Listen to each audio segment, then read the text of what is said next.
Yeah. All right, so there y'all have it. She's here, and she about to get it cracking. She does promotions for the gang, and she about to let y'all know what she do. So without further ado, I give you my guest, Anaria Rae. Hey. Hey, thank you so much for having me. I'm on the Pop Podcast. Hey, welcome to the pot. It's good to have you. Yeah, thank you. Thank you. Hey, listen, so even though I introduced you, the solo dolo cam is on you because I like to let my guests have their own way of introducing themselves. So the floor is yours. Do your 1-2, Queen. Yes. So, as Tig said, I am a current intern with Sony Music Entertainment. I'm under the division of Epic Records, and I intern in promotions. And I'm a recent college graduate. Funny enough, 10 days after I graduated, I got my placement with Sony. So when they asked me, how's post-grad life? I'm like, it couldn't be any better. I'm seriously, I'm living the dream. Hey, so tell the people a bit of the acts that you work with currently. Yeah, on the label as a subdivision. Epic Records is home to a lot of A-list artists. Travis Scott, Future, 21 Savage, Zara Larson, Megan Trainor, Tyla, a bunch of very, very amazing people. A lot of legacy acts too, Ozzy Osbourne, and everyone who knows and loves Michael Jackson. Epic Records is home to I think this is not subjective, but I think it's just mutually agreed, Thriller, the greatest album of all time. Michael Jackson signed to Epic Records right after he left Motown with his brothers. So that was the album. Off the Wall is also home to Epic Records, but the greatest album of all time is Thriller, and I love saying that. That's like the kicker. I'm at the label that's home to the greatest album ever made in mankind, and that is Michael Jackson's Thriller. So I always have to throw that out there. I love Michael. What can I say? Hey, listen. Welcome. Yeah. And it's dope that you're here. And listen, you're absolutely right. Mike is the greatest artist and entertainer of all time. Yes. A lot of people didn't get to see him in his 1-2 when he was young Mike. I got to see young Mike, middle-aged Mike, and old Mike. Now, my mom and her predecessors, they got to see little kid Mike all the way up until his passing. But I got to see a little bit of 3 eras of Mike, and that was fine. I bet it was. It was. I grew up listening to Michael Jackson, but he passed away when I was 5 years old. So it's interesting now when I, talk to people at the job and they got Michael stories, and I'm like, well, this is cool. I feel like not left out, but geez, everybody knew Mike around here. I'm just okay. Yeah. The OGs. It's awesome though. It really is. Yeah. Listen, I think that it's definitely fire that you're on one of the hottest labels to have them. Yeah. And still going strong, pushing a lot of dope artists out here. Yes. So let's get into it. Who was Anaria Rae when the microphone isn't on? When the microphone isn't on, who am I? Let's talk about it. I'm listening to music. I'm playing my vinyls. I'm trying to up my DJ skills, or I'm watching movies, catching up on TV. It's hard to not answer the question, but it's hard to it is my life being, on the mic, whether I'm DJing or whether it's something with radio, but without it, I'm not far away from the music. The mic is just off. Yeah. Oh, yeah, that's fire. So you're originally from Jersey, right? Yes. Williamstown, right? Williamstown, New Jersey, yeah. Hey. How did growing up shape the woman you are today? Growing up, it's interesting. I'm the youngest child, and I think that a lot of my perceptions and the way my life has been shaped is based on, I guess, my hierarchy in my family. I've always been, and this is might sound awful to say, but I've always been in the shadow of my siblings. They've always wanted to do their things. Like my brother, he was in band, my sister cheered, and I think growing up I always had a sense of like identity that was lost. So I truly found that as I got older. Not saying I didn't have an identity completely, but my personality was always just big brothers doing this, big sisters doing that. But it wasn't until I want to say about college when I truly found my voice and I truly found my love for music. And I was like, you know, maybe this is my thing. I don't want to be in the shadows of anyone. But yeah, growing up, I was just always so like, you know, flattered and impressed by my siblings. So then I, you know, grew up, found my own voice in that sense. But you know, I've always had interests of my own. It was just always, I was a bit of a follower, I would say. I hear that. I hear that.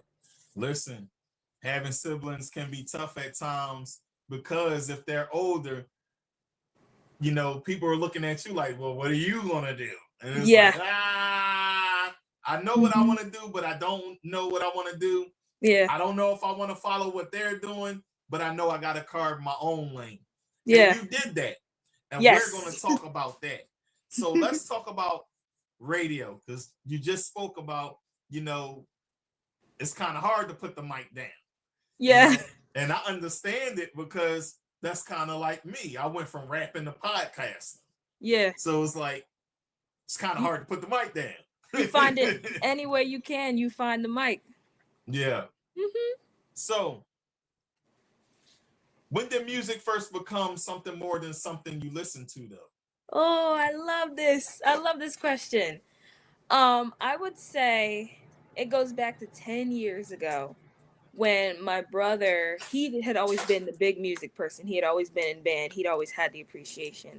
My brother always played the Daniel Caesar album, Freudian, and it was just on repeat back 2017 when it came out. And I was just like, you know, it's like you hear it constantly, but then, because he would always play it in the car whenever we drive anywhere. So I would hear it constantly, but one day I decided to, you know, go on YouTube at the time, listen to the album myself. And I was like, it hits a little differently when I'm listening to it. And this is really speaking to me. And I always say, you know, from that moment forward, I never forget. It was the Daniel Caesar album, Freudian, and it was the SZA album, Control, where I was like, these two albums are just, you know, they're kind of shifting my mind a little bit. Like I feel like I gained consciousness a bit, if that doesn't sound dramatic. But from there, I was like, you know, I really enjoy this. I really enjoy this art. I like the way it makes me feel. So I give that to my brother. I give that to him and his music taste. And a lot of my interest in music and the artists that I listen to now, it would not be for him. Yeah, I have my parents, you know, they both just turned 60 this year, so they know music that are well beyond my years that I know of. But I truly have to say, when music started to be more than something I listened to was when I took after my brother, and I closely studied the albums that he was playing, and I was like, this is real. This is nice. Oh, that's fire. It's good to have bro as an influence. Yeah, he's the greatest. And that's fire, you know. So let me ask you this. Who were your top 5 influences musically that you listen to? Yes, give me 5. Yeah. I know it's probably more than 5. Yeah. For me, it's about 25. But yeah. But I can give me your top 5. I love this. My number 1 of all time is Stevie Wonder. He's my favorite ever. Okay. Coming in second place. One of the GOATs. Yeah. In second place, I'm giving it to Michael. Okay. Without a doubt. Third place, I have to go with Miss Lauryn Hill. Okay. Fourth place. I like that. I love Lauryn Hill. I love her so much. And she's another artist who my brother had told me about and I had studied. And I was like, this woman is dope. But fourth place, I'm giving that to Beyonce because, you know, she really paved the way for like little black girls like me. So I give that to Beyonce. And in fifth place, it's very nostalgic, and I love pop music as well. Ariana Grande. Those are my top 5. Ariana. Yeah. Okay. Those are my top That's 5. fire. I'd pay That's definitely fire. any amount of money to see them in concert. All right. So let's talk about RAEdio RnB. Yeah. Now, I love the play on your middle name. Yes. Right? Where did that idea come from? Even though it's your middle name, but where did the idea to use your middle name come from? It's funny. It comes after a Disney movie. There's a Disney movie. This girl, she's in high school and she's taking over her school's radio station and no one knows it's her. She calls herself Radio Rebel. So I was like, I was new coming into my university. I just transferred in and I was like, I don't have any friends here. I was a transfer. No one knew me. So I'm like, what if I just come in and like be an incognito Radio Rebel? So I was like, wait, my middle name is Ray. What about like RAEdio RnB? I didn't want to do Radio Rebel because then I feel like that would have been like corny in a sense. Like, come on now. So I was like, you know what? I think Radio RnB is good. Let me use my middle name. I think that would be cool. Me and my father share a middle name, so it's kind of like a homage to him too because he also was a DJ growing up. Oh, that's cool. Yeah. That's definitely cool. So, how'd you get into radio? Funny story, I was never supposed to. Break it down. I've always had an interest in music, but when I got to my university, I came from community and I did not take advantage of anything that the community college had to offer. I didn't get involved in the radio station. I didn't join clubs. I didn't do none of that.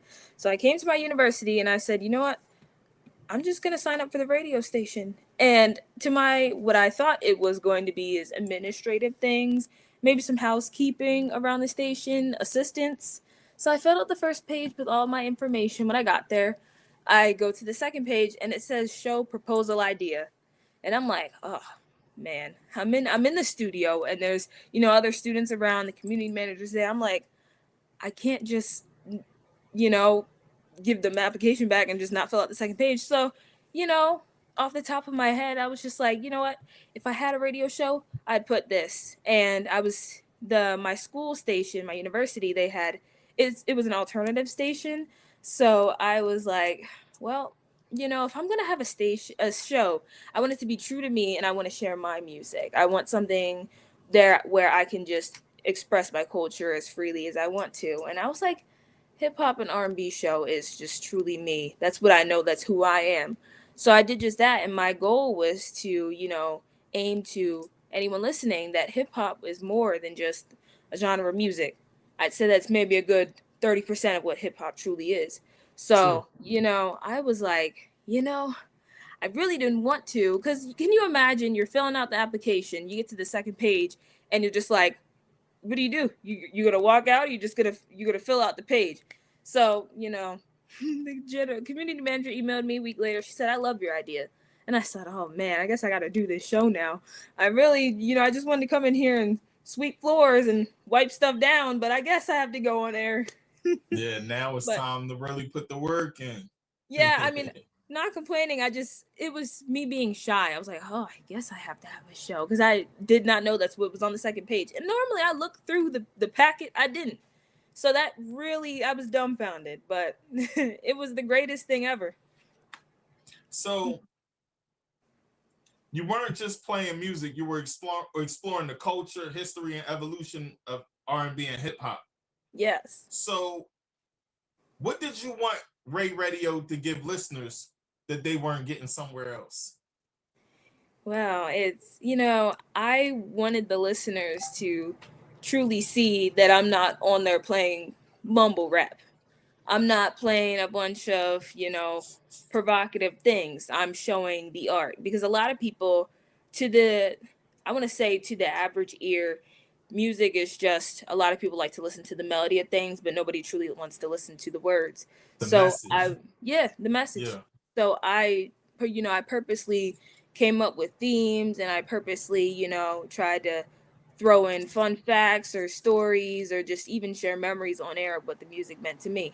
and, you know, different stories, because a lot of great Black musicians have such amazing backstories that are such, you know, they're so worth being shared. And, you know, also at the station, there are newer artists, up and coming artists that we were allowed to freely play on air as well. So it was just so nice to be able to dip into the past and also the present and show how they intersect. Because I always say, you know, in order to understand all of the music today, you have to go back at least 40 years to understand it.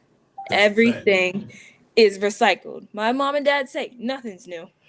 Nothing's new at all. But it's a beautiful thing to be able to see how newer artists in my generation are repurposing, you know, songs from the past.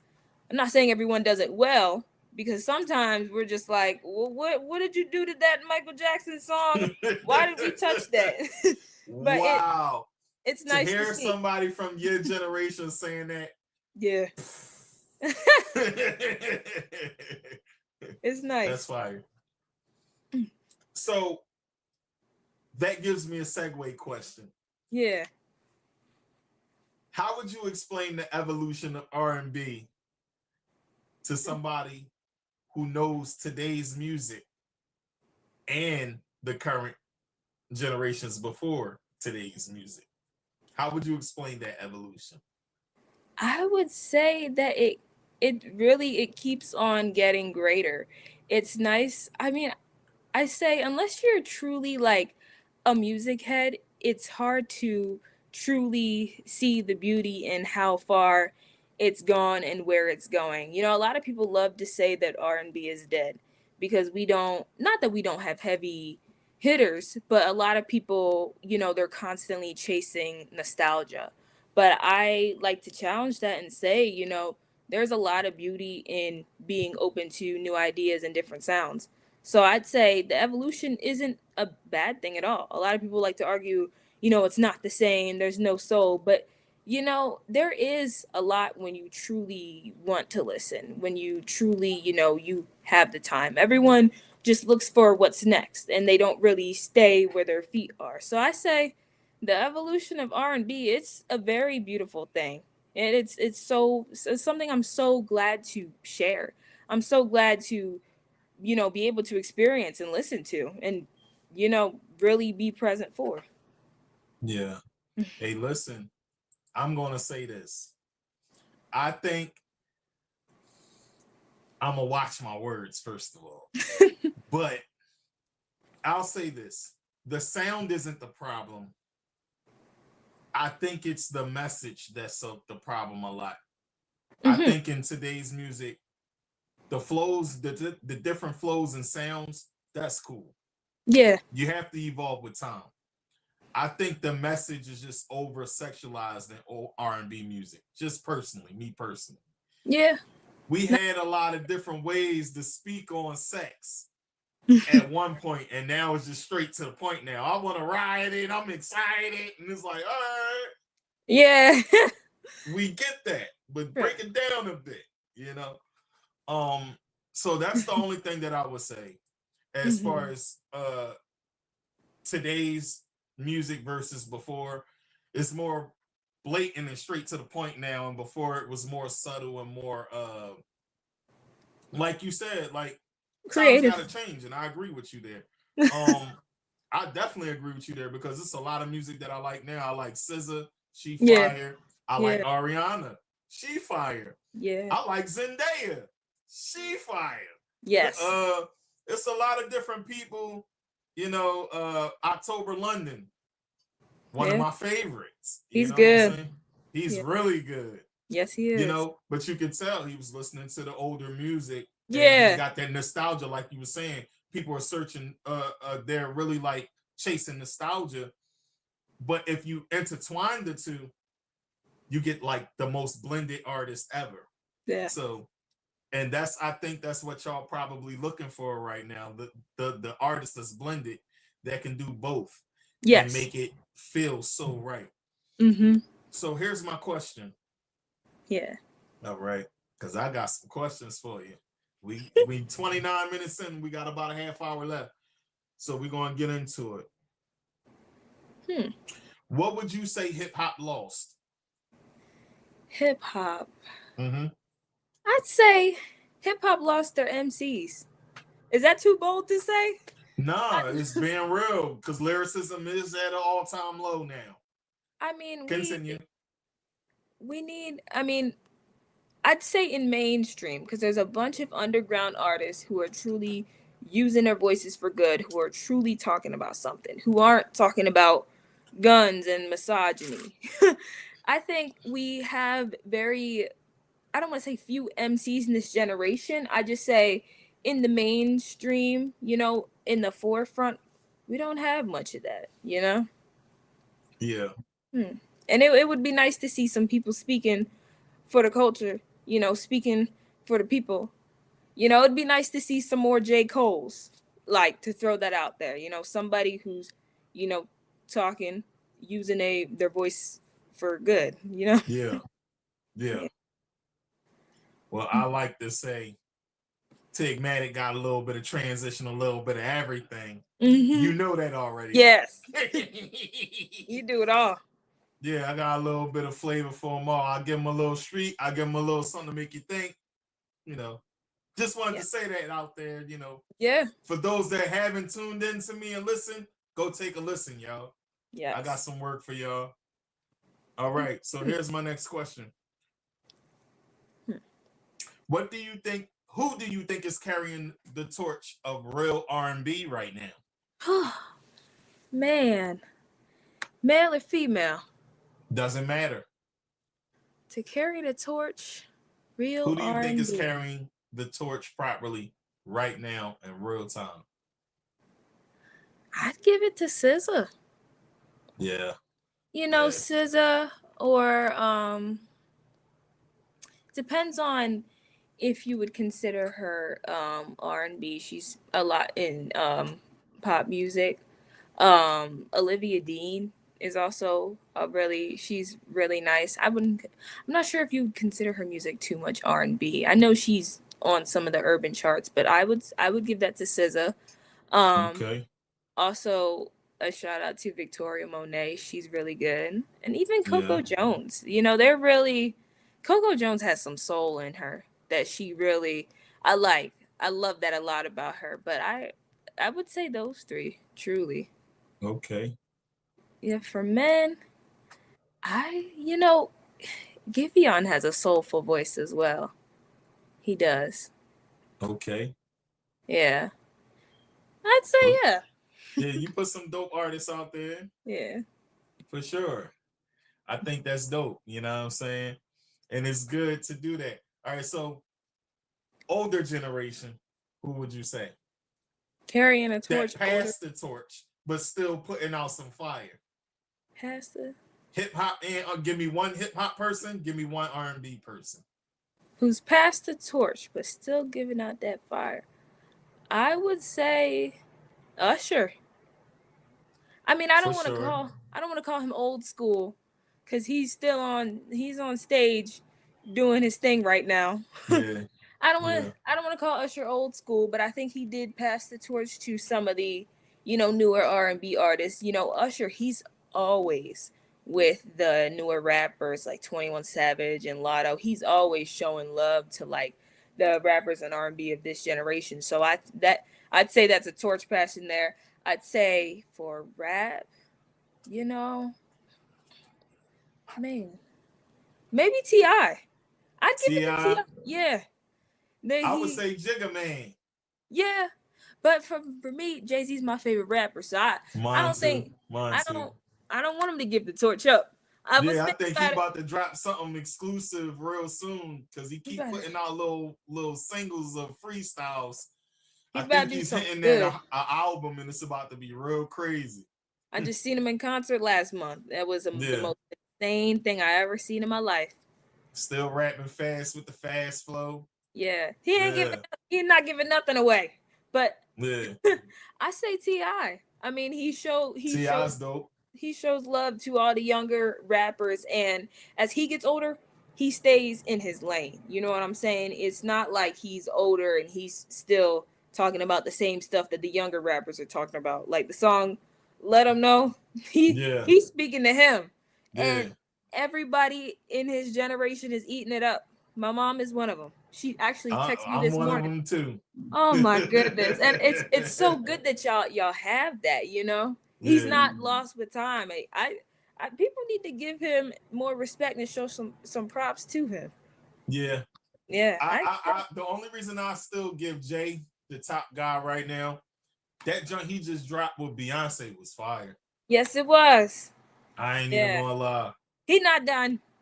He not done. No, he's not. Even though people saying he should be, even though we're the only genre of music that throw an age limit on our artists, even though we shouldn't. Exactly. I think music is timeless and it has no age limit. Exactly. Do it as long as you can.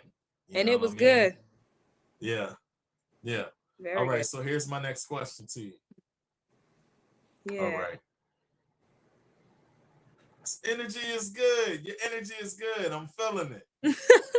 Thank you. All right. So, what's it like entering the music industry as a young woman? Break that down. Are there any stigmas? Or are there any hard barriers to get through? Break that down a bit, if so.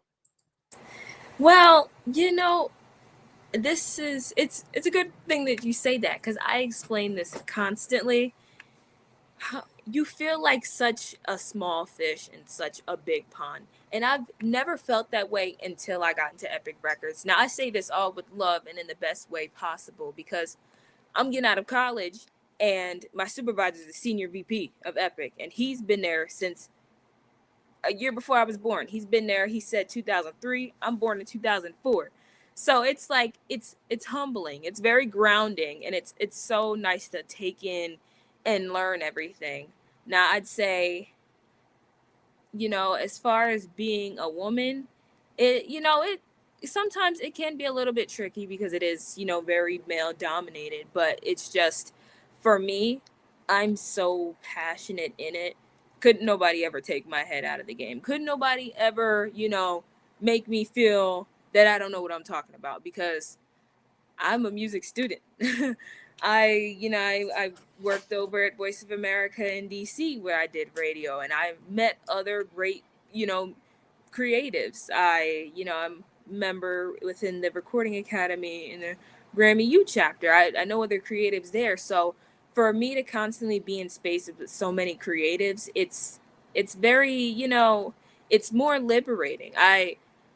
With finally making my mark and getting into the bigger label, it has, you know, I've had some doubts. I've been in my head, you know, a couple of times, but, you know, for the most part, the journey has been the most amazing thing ever. I would not trade it for the world. But I'd say being in the big label and you're there with all the other labels there, and it's a big building and you're in a big city, you're like, whoa, what the heck? And it's different because, you know, I'm from Williamstown, New Jersey, and it's the suburbs. It's quiet. So you go to the big noisy city, you get in the building with the people who make a gazillion bucks more, and you're like, what the heck? But, you know, one of the things I learned is that you sit back, you listen, and you really, you know, you study it. You see what the work life is in there. You see the workload. You see the work that other people do, and it amazes me. It's like I get half nervous, and then I'm half like, whoa, this is the coolest thing ever.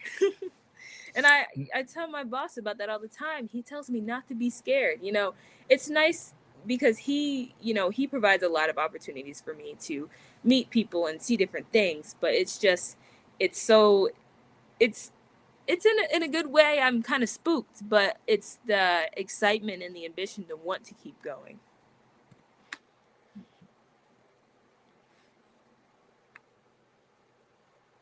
I hear that.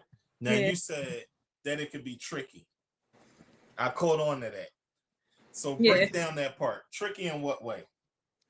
It's a bit tricky when you're trying to maneuver what it is that you want to do, you know, get to learn it from the label side. Because for me, I'm big in radio, and I've worked under 7 different radio stations, you know, between here and the Town Square Media job that I once had. It's interesting to see promotions through one side at the station, and then it is to see how it is at the label.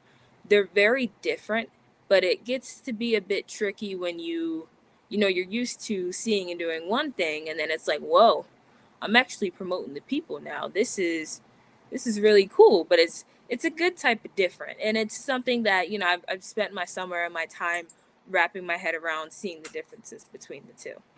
Yeah, I think that's fire though, because the best part of this job in this industry, you and I both know, are the people. Yeah. Yes. Meeting the people, meeting the entertainers is the biggest blessing of it. Yeah. Because you get to meet people who's putting so much work out here. Yeah. But the people, it's like, yo, I just met such and such. Yes. And when I'm talking about the people, you know what I mean. The people behind the scenes that make all of these things possible. So it's like, exactly. yo, I just met such and such who's responsible for putting out such and such record, and it did this and did that. And it's like, yes. People would be like, okay, but in the back of your That's mind, wild. you're like, they don't get it. No. This is wild. This is crazy work. Yeah. Yeah. It's amazing. It truly is. Yeah. Yeah. I had that moment last month. The CEO of Epic, the president, Ezekiel Lewis, I met him when I went to see Tyler on the Today Show. Now, he had been in the office because I don't believe he's based in the office that I'm in, but he had been in the office for the last 2 days. And I was seeing him, and I was like, I'm going to work myself up to talking. And, you do your research on him, and you see a bunch of big names tied to him. You see him photographed with all these people, and you see what he's done. You see his contributions and all the other labels he's worked at. And I was like, I'm going to say hi to him. I'm going to say hi. So third day came around. I saw him at the Today Show, and I went and I introduced myself personally. And he was so cool to talk to. He was very, very nice. And he said that he had recognized my face from being in the office before. But that's so wild. Like, it's not every day, you graduate college, 2 months later, you're shaking hands with the president of Epic Records, and you're in the VIP pit with the label, that he's with. Because we were at the Today Show to see Tyler perform, because she just dropped her album. So I'm sitting there with all the other execs, and then there's him. So it's not every day you get those experiences. So that is something that I truly remember forever. That's amazing. A lot of people can't say that they have those opportunities each and every day. It truly, it makes me emotional to, think about that. Yeah, I would agree with you, because that was how I felt meeting another Epic exec as well, with Anthony Johnson. Mm-hmm. First, I met him through the screen virtually, but then I got to hang out with him in LA a couple weeks ago. It was like 2 years we was talking, and then we finally got to kick it in LA. Yeah. I went over LA last year, but we didn't have time to really, kick it. So it was like, all right, maybe next year. And then this year we got to do it, and we was talking music, talking business and all of that, but that was kind of fire. But for me, it still was like, wow, because it's amazing. Responsible for quite a few people out here. Yeah. Yeah. It's so let's talk about Epic Records a bit. Yeah. Let's get into the big one. Yes. What was your mind going through when you find out you were getting the opportunity to work with Epic? Because that's like a big deal. So let's talk about that. And then we're going to talk about your role as promotions. Yeah. So, oh gosh, I had been applying for the Sony Music Internship 3 years prior to my placement today. Since my sophomore year of college, I've gone through the first round of interview. A couple months later, I've gotten my rejection. So I still continue to be a music lover. It doesn't get me discouraged. It just means not now. I stay in radio. I, help out with other radio stations. I do as much as I can to educate myself. I get involved in as many, social networks as I can. But as I stated before, I'm in the Grammy U Philadelphia chapter, and in end of April, I went to the Grammy U conference, which was very nice. It was 3 days of panels, career days, concerts, networking, all of it. It was amazing what the Recording Academy did for us. And on career day, they had recruiters from HR at the Grammy U conference. So, you know, some people from Sony are at the conference. I showed them my resume, and, you know, I get my feedback. That's really whatever. It's nice that they've seen my resume. So, yeah, that was the end of April. I didn't think nothing of it. They saw my resume, whatever. Come May, first week of May, I get a rejection from Sony, and I'm like, oh yeah, what's new? Whatever with y'all. Forget about it. You know, I'm graduating. Forget about it. Yeah, that's how it was. Jersey people say. Yes. I was like, it's time to do something else. You know, Sony is not, that's whatever. I got my rejection. Then a week later, a little bit after the Cinco de Mayo, because the first was on that Sunday, a little bit after the Cinco de Mayo, I get a call. Now, my phone screens people before I answer, so it said my supervisor's name from Sony Music. And I'm like, who from Sony is calling me? You guys saw my resume 2 weeks ago. What do you guys want? So I answer the phone, and I have this on video because I don't have the beginning of it. But when I realized, like, yo, this is real life, I need to record this to see if this is real. He was basically telling me he was very impressed with my resume, and he said, you know, I'm from Epic Records, and, you know, I'm very impressed with your background. I see you've worked in Town Square. I see you have your radio show. I see that you've done media production. He was just saying all of my accomplishments, and I'm like, yes, this is me. And he was just saying that, you know, he'd love to have me join, you know, the team for the summer. And I was like, you're lying. And I think I don't think I slipped up and cursed, but I was like, you're lying to me. And I was just not professional. Tear like in my eye duct. I'm like, you cannot be for real. Like, what in the world? This is so wild to me. So then I was like, wait, let me get my computer out. Let me start recording this because I need to see this. And I watched that video, and I just see the joy, and I see like all the hard work and the rejection paying off, and it blew my mind. A part of the interview, they ask you if there were 5 songs you could listen to for the rest of your life, what would they be? And I love music of all genres, so I picked, one of my songs was Tears for Fears, Everyone Wants to Rule the World.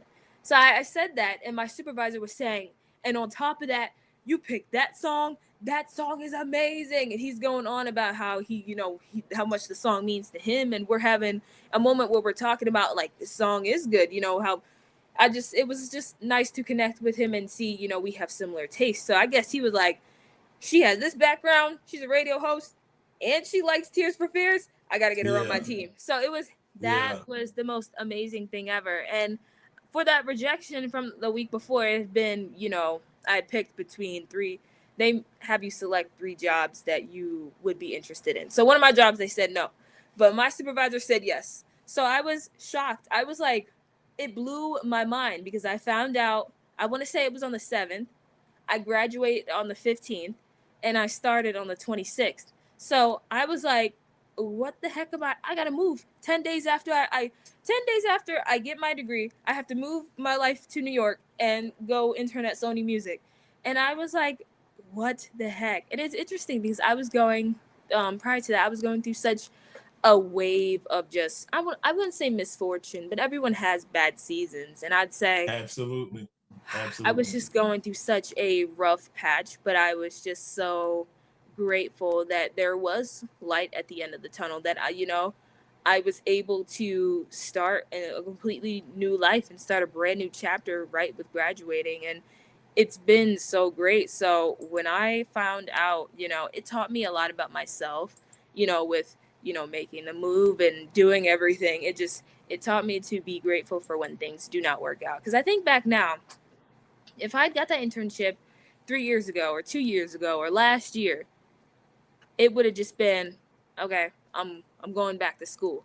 But now that I've graduated, it's like, well, yeah, I would love to do this immediately after graduation. So it's like the timing was perfect. That's one of the biggest things. It was perfect that it happened right with graduating college rather than, just in between semesters, because now I'm older. I can go to happy hours. I can go to industry events. I can pretty much do whatever I want being 22 years old. And I have more freedom now than I would have had I got the internship maybe at like 18, 19, 20 years old. So I'd say it couldn't have been more perfect timing. And, through that rejection, I've learned a lot through other experiences and other roles that I've had. So I could not be any more grateful for the timing itself. God's timing has always been right. And I'm still so grateful. I cannot believe it. I'm in the mode right now where I'm like, I'm really living out what I once prayed for. Like, I could not be any more grateful that this is my life. Yeah. That's cool.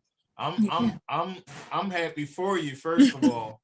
I'm glad that you have this opportunity because God willing, it'll give you a sustainable career for a long time to last if they decide to keep you on.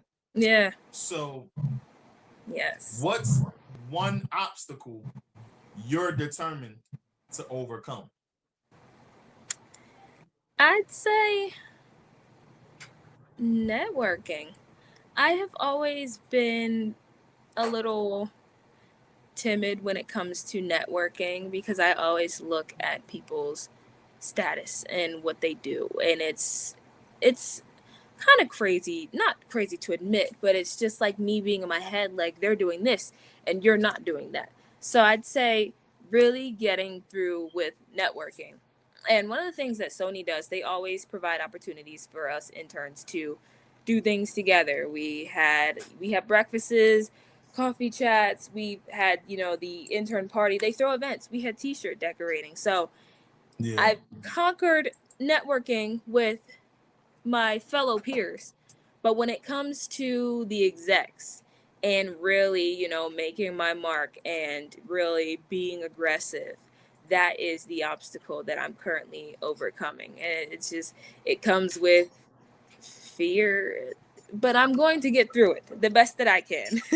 And I have great people. I mean, my boss, he advocates for me a lot. He is the greatest. It's just, being that girl. Yeah, I can understand that. Networking is a hard thing within itself. And I know that to be true because I do it as well. I network as well. And that's how we met, networking. Yes. But one of the things that I find strange is that same feeling that you have. I'm not where they are. They're doing so much more. And it's like I have to literally reach out to them to possibly make something happen. Yeah. That is the hardest part of this whole thing.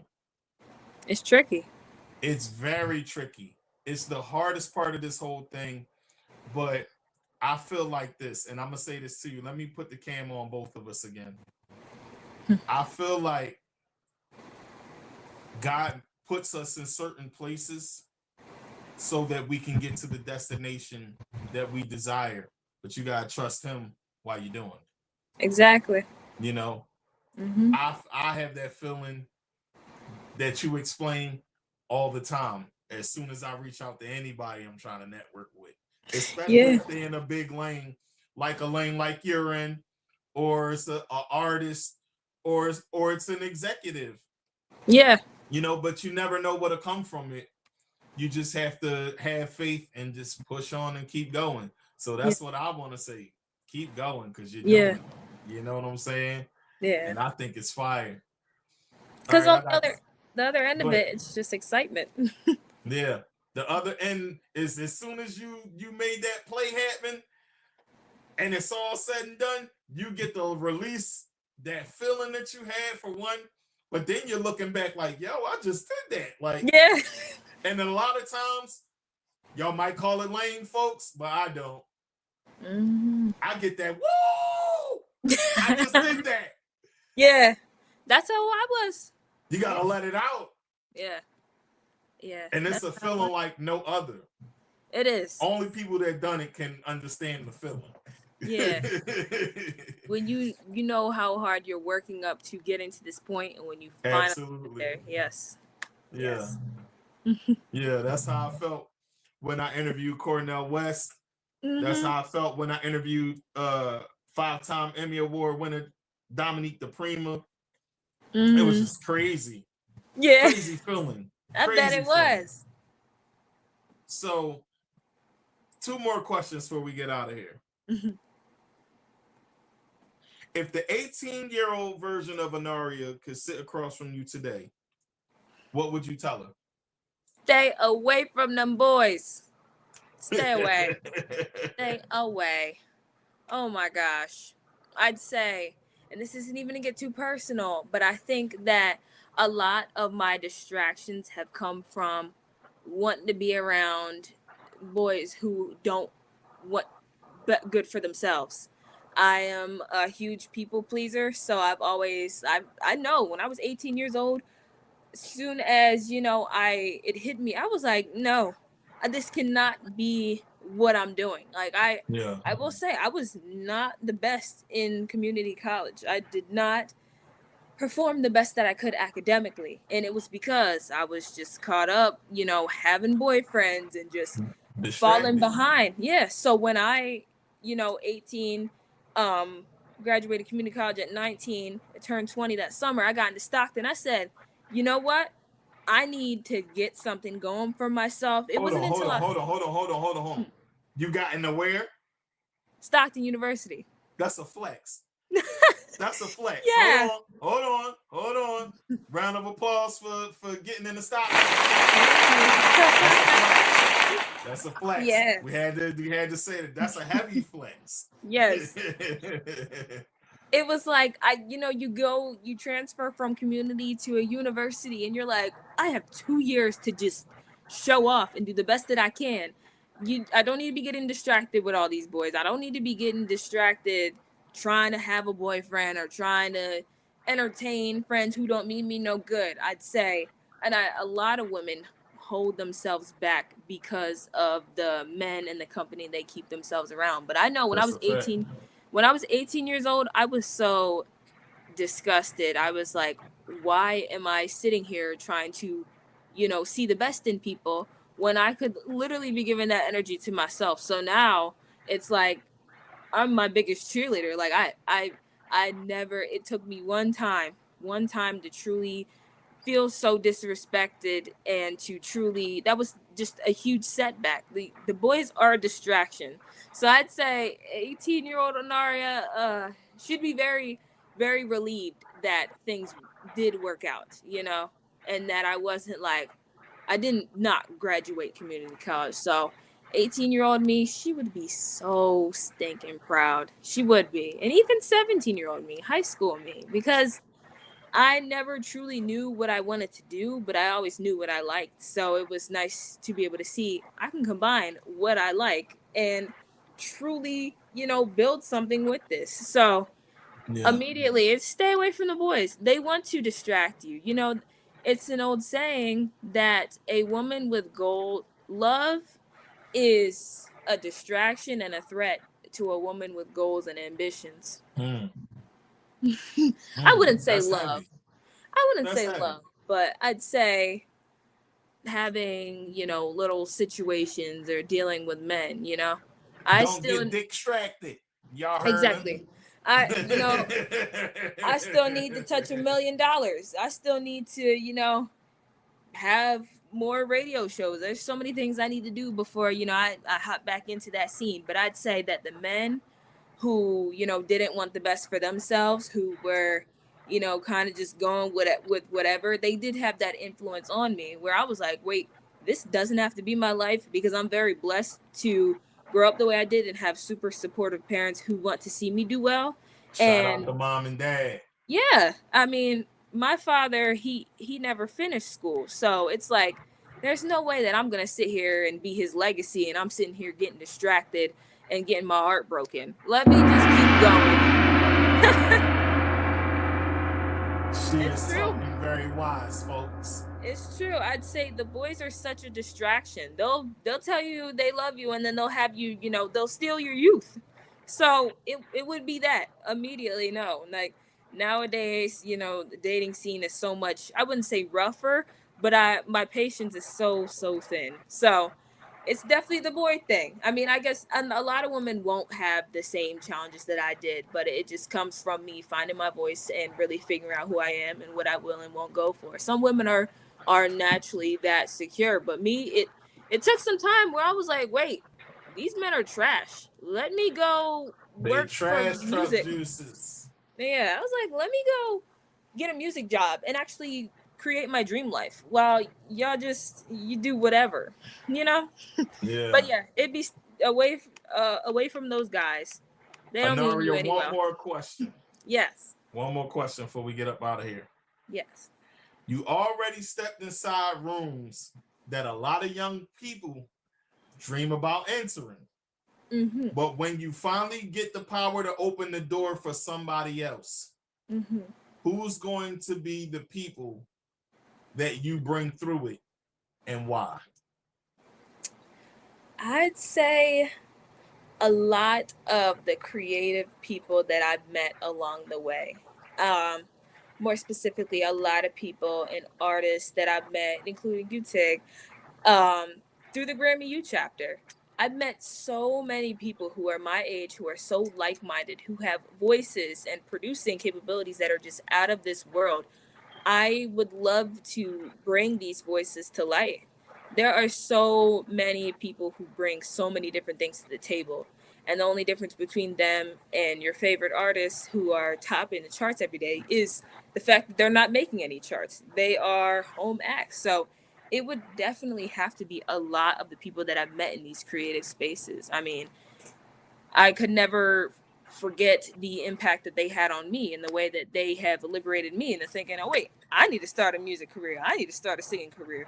But I've met so many great voices and so many people with such great capabilities. Yeah. Yeah. Hey, listen. I could never shut that. I appreciate the sentiment of, opening the door for me. I appreciate it. Yeah. But I think that what you're doing is wonderful. And I think that you're going to do great things in this industry. So I want to say this to you. Keep your eye on your vision. Put God first. Listen to your parents still. You know what I'm saying? I don't have my parents anymore, but if they were alive, well, I would say my mama. My mom would tell me, and she did say this to me before she passed. She told me to focus and keep doing what I'm doing because it's going to go far. And there have been some doors open for me doing what I'm doing. So I'm going to continue on and press on. And I'm very thankful for everyone that helps along the way. And if we get to do something along the way, I will be thankful for that as well. Yes. I love your energy. I want you to shout out. Let me do this solo dolo cam for you again. Shout out your socials where people can find you and anything else you want to say before we get off. Yeah, on all my socials, it's just Anaria Rae. Anaria. Matter of fact, let me put it back on this banner screen right at the bottom so people can see it. Yeah, they're all pretty simple. It's just Anaria Rae. I do have a lifestyle TikTok account. It's called Anaria's World, but that's still a work in progress because I want to do more lifestyle and more music content on there. But yeah, that's where you can find me. Y'all see a name at the bottom? Yes. Listen, I thank you for coming on. Yeah. Don't hang up.